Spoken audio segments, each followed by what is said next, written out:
Lo ngerasa udah aman cuma karena punya tabungan di bank. Hati-hati, bisa jadi lo sedang jalan pelan ke arah miskin diam-diam tanpa sadar. Karena percaya semua uang harus diam di tabungan itu, sama kayak naruh minuman dingin di meja sambil berharap tetap dingin tanpa kulkas. Lo kira aman, padahal pelan-pelan hilang kualitasnya. Dan yang lebih serem, banyak orang yang bangga bilang, "Tenang bro, uang gue aman, kan ada di bank." Tapi jarang banget ada yang nanya, aman dari apa? Aman untuk apa? Dan aman sampai kapan? Stop dulu. Ini bukan video nyuruh lo anti bank. Tapi kalau lo masih percaya tabungan sama dengan aman selamanya, video ini wajib lo tonton sampai habis. Gue punya temen, sebut aja namanya Dika. Dia itu tipe orang yang rajin banget nabung. Setiap gajian, dia langsung transfer ke tabungan dan bangga bilang, "Gue main aman dulu. Yang penting ada tabungan." Dari luar, hidupnya kelihatan rapi dan aman. Tapi 3 tahun kemudian, uang tabungannya memang nambah, tapi nilainya mengecil. Kayak beli nasi goreng, tahun 2021, 14.000. 2023, 18.000. 2025, 22.000. Dan uang tabungan dia nggak ngejar harga. Dia kaget. Padahal selama ini yakin udah milih jalan yang aman. Dan yang bikin miris, ini kejadian kebanyakan orang. Termasuk mungkin lo. Kebiasaan yang sangat umum terjadi, banyak orang masih mikir gini, uang di tabungan itu pasti aman. Yang penting nabung dulu, nanti mikirnya belakangan. Investasi, takut rugi. Terus ditambah mindset kayak daripada hilang, mending ditaruh di bank aja. Aman kok. Masalahnya bukan nabungnya yang salah. Yang bikin bahaya adalah cara mikirnya yang salah. Lo pikir aman, padahal kalah dari inflasi. Lo pikir tabungan bikin kaya. Lo pikir tabungan sama dengan tujuan. Kamu pikir tabungan sama dengan strategi jangka panjang. Padahal tabungan itu bukan mobil untuk mencapai tujuan, tapi helm supaya lo nggak mati pas kecelakaan. Dan lebih lucunya lagi, banyak orang menunda belajar soal uang cuma karena mereka merasa sudah melakukan hal yang benar, padahal belum tentu. Kalau lo pikir tabungan menjaga masa depan lo, kenapa semakin kesini lo semakin ngerasa berat, bukan semakin ringan? Lo tahu nggak kenapa tabungan diciptakan? Bukan buat melipat gandakan uang, tapi buat menjaga uang tetap siap dipakai kapan aja. Tabungan sama dengan tempat transit, bukan rumah permanen. Kayak lo turun dari bus ke halte, bukan tinggal di halte.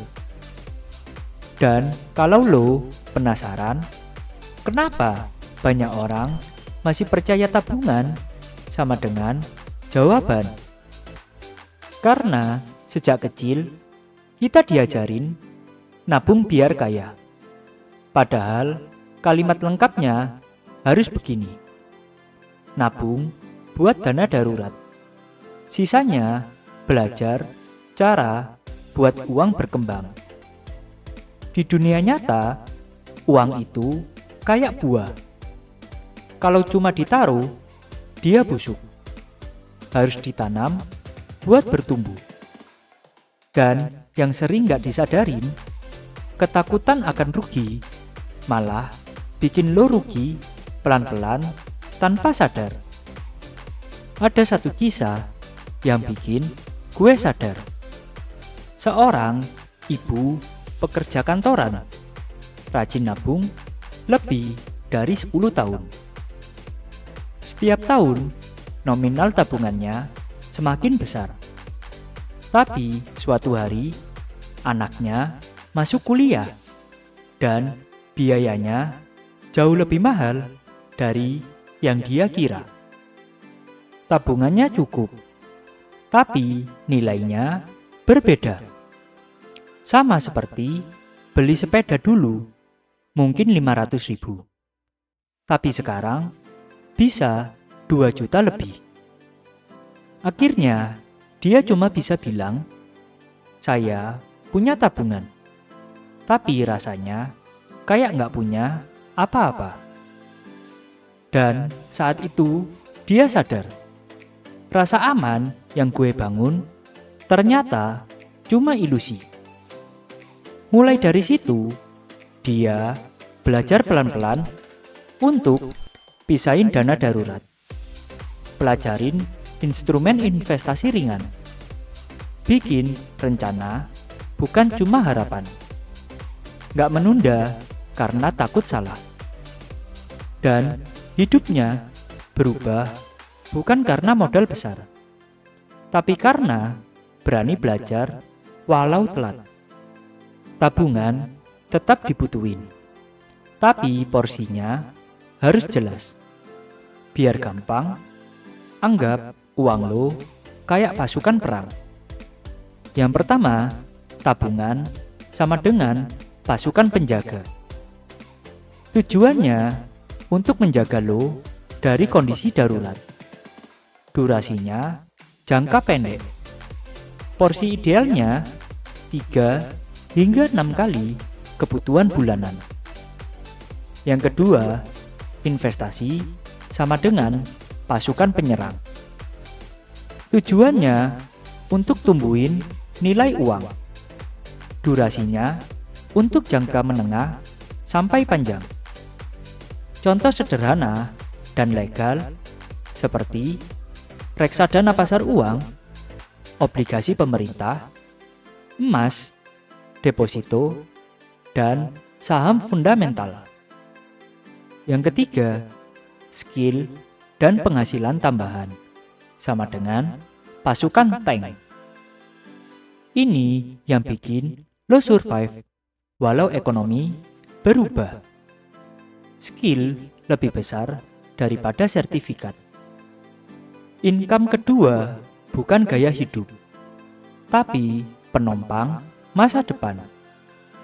Simple plan versi anak muda adalah bikin dana darurat dahulu, baru mulai investasi kecil tapi konsisten. Naikin skill bukan lifestyle. Jangan bandingin progres sama orang lain. Hindari investasi yang lo sendiri nggak ngerti. Ingat, tujuan kita bukan jadi cepat kaya, tapi tidak pelan-pelan miskin. Mulai hari ini, jangan bangga cuma karena punya tabungan. Bangga kalau lo paham arah uang lo mau dibawa kemana. Karena rasa aman itu bukan ada di tempat uang lo disimpan, tapi ada di cara lo mengelola, dan memahami fungsinya. Uang yang lo tabung bisa hilang nilainya, tapi pengetahuan yang lo pelajari nggak akan pernah habis dipakai. Dan kalau lo ngerasa terlambat, percaya deh, yang paling rugi bukan orang yang mulai telat, tapi orang yang nggak pernah mulai sama sekali. Tulis di kolom komentar kalau lo pernah ngerasain, gue punya tabungan, tapi kok rasanya nggak cukup. Gue pengen baca pengalaman lo. Karena kadang kemiskinan bukan karena uangnya hilang, tapi karena kita nggak pernah sadar kemana uang itu pergi.